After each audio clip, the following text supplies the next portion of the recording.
300 টাকার মাছ ধরবার যায় 30,000 টাকার জরিমানা দিলাম। কি ভাই জরিমানা দিলাম? ভিডিওর সাথে থাকেন, পুরো ভিডিও দেখেন। আমি ঘোরাঘুরি অনেক পছন্দ করি, বরাবরের মতো আজকে আবার বাইরে হইলাম জেদ্দা সমুদ্র দেখার জন্য। আমি আর 2টা ইঞ্জিনিয়ার আর 2টা টেকনিশিয়ান, টোটাল 5 জন মানুষ আমরা গেতাছি। আমি যাবার চাইছিলাম না, ইঞ্জিনিয়ারে জবরদস্তি নিয়ে গেছে আমাদের। তো ইঞ্জিনিয়ার কইলো খরচপাতি সব আমি দিলে অনুযায়ী আমার কারেন্ট নিয়ে। এই জায়গাটা সম্পূর্ণ ইন্ডিয়ার মতো মনে হইতেছে যে ইন্ডিয়াতে ঘুরতেছে, দেখতে খুব ভালো লাগে আর কি, কারেন্ট গোলমোল দেখে। তো এই দেখো পাইতেছে না, আইতে পাইলে আমি সমুদ্র দেখা গেছে। আর সমুদ্র এরকম উঁচাকে মনে হইতেছে উপরে, পানিগুলো মনে হইতেছে যে জমিনের থেকে পানি উপরে। তো আয়া পাইলাম কার পার্কিং করবো, কার পার্কিং করে বাইরে তো যাই নিয়ে পুরো পোস্টার দিয়ে ফটো ফটো উঠতেছি আর কি। ইঞ্জিনিয়ারে কইছি যে আমি বাইরে থাকতে খুব মাছ মারতাম বসে। তো ইঞ্জিনিয়ারে আর কি কয় তাহলে বসি কিনা নেই, যাই না মাছ মারিল। মাছ মারার নামে ঠনঠনা উল্টা লাগলো আরো 30,000 টাকা। তো এই যে দেখতে পাইতেছেন সমুদ্র, মনটা খুশি হয়ে গেছে সমুদ্র দেখে। তো অবশেষে ঘোরাঘুরি করে দেখি নানান রকমের শামুক, নানান রকমের যে বস্তু আমরা কিনা নিতে। এই যে শামুকের ভিতরে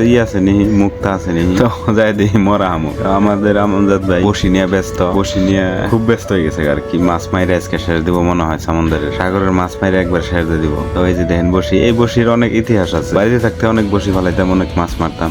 তো আমরা এখন খাওয়া খাতে ব্যস্ত হয়ে যাম গা, যেহেতু ডিউটি থেকে ডাইরেক্ট গেছি। তো বুড়ে খাওয়া খাতে লাগতেছে, আর আমাদের আমজাদ ভাই বসি নিয়ে ব্যস্ত। আমিও বাড়িতে থাকতে অনেক মাছ মারতাম, বসির মাছ মারার বলে খুব ফটো। তো যাই হোক, যেটা করেছেন আমজাদ ভাই বসি নিয়ে ব্যস্ত, আর আমি ভিডিও নিয়ে ব্যস্ত। ইঞ্জিনের সব খাওয়া খাতে বস্তু বাহিনী রেডি করতে আমরা রুমে থেকে বানিয়ে নিয়েছি। ডিউটি শেষ করে যায় রুমে যায় বানাইয়া তারপরে নিয়েছি। আর রুটিটা কিনে নিয়েছি। খাওয়া খাতে শেষে এক কাপ চা না হলে ভালো লাগে না আর কি, অভ্যাস হয়ে গেছে সৌদি আরব থেকে। এইদিকে আবার অন্য সাইডে একটা বেরিয়েছে, কারকা বেরিয়েছে। ওই কেকরা দেখে ইঞ্জিনিয়ারের ডাহাড়াই বাজা দিচ্ছে। আর এই বাড়ি বিদ্যার গেছি যায় দেখি যে কারকা কয় ধরো, এটা ধরা তো হারলামই না, লাভ দেখে লোক পানিতে।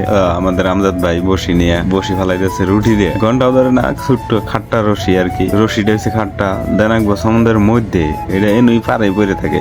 ধরলো তো নাই, মধ্যে থেকে আরো 30,000 টাকা জরিমানা কি ভাই দিলাম আমি আপনাকে কইতাছি। আসলে ওই সমুদ্রের বুকলে যে খার হয়েছে, খার থেকে এমন ঢেউ আইছে, ঢেউয়ে মানুষটার দিছে ফালাই দেওয়ার পরে মোবাইলটা গেছে পানি। বেচারা নাথিং মোবাইল আজকে থেকে 3-4 দিন আগে কিনছে, নতুন মোবাইল একবারে 1300 রিয়াল দিয়ে কিনছে। 1300 রিয়াল যায় ইন্ডিয়াতে 30,000 হয়। এইভাবে 30,000 টাকা জলে যাবো হিসেবে নেই। তবু মোবাইলটা ওয়াটার প্রুফ এমন কিছু হয় না, কিন্তু আজকে 3 দিন পরে কই যাচ্ছে যে মোবাইল চার্জ হয় না, মোবাইল মেকারে নিয়ে দেখা যায় কয় যে পিন খারাপ হয়েছে। আসলে সাগরের সমুদ্র নোনা পানিতে পিনের মধ্যে দেয় কিভাবে হয়েছে আর কি, চার্জ নেয় না, এমনি চলে চার্জ নেয় না, তো সুইচ অফ হয়ে গেছে, চার্জ করা হতেছে না। নিয়ে মেকারে দিয়ে দিচ্ছে, এটা আর কোনো খবরই নেই। আর কমেন্টে জানাবেন কে কে সৌদি আরব আসতে চান, অবশ্যই জানাবেন।